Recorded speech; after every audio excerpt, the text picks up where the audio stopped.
Virginians are still struggling to get vaccine appointments, but health officials say there are ways to make sure you're on the list. Our Shannon Lilly spoke to several Chesterfield residents who are frustrated right now with the process. Shannon, what are they telling you? Well, for people we spoke to, Candace and Bill, they're telling us that this has not been an easy process. And for one family in particular, this has involved a lot of anxiety and waiting. Okay. Isaac. Fond memories. And who's this fancy lady? Cinderella. Of a time leaving the home wasn't a fearful experience for Anita Schilling. You're sitting there feeling kind of like, is this a stupid thing to do? You know, like, is this, like, if he really got COVID, was it worth it?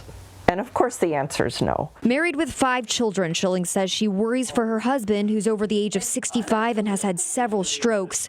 But most of all, yeah, you liked your job? She worries for her son, Isaac.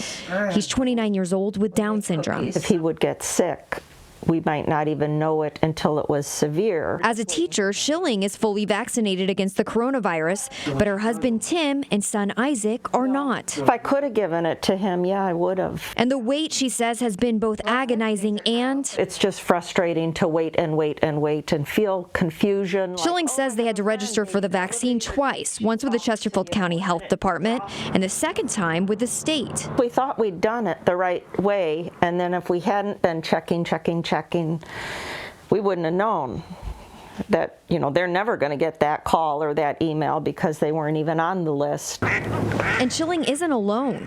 Chesterfield resident Tom Borowski says he experienced something similar. We registered first on January 28th and then came to find out a couple months later we weren't registered. Kat Long with the Richmond Henrico Health Department says fortunately recent improvements to the centralized registration system are making it possible for you to know for sure you're signed up correctly.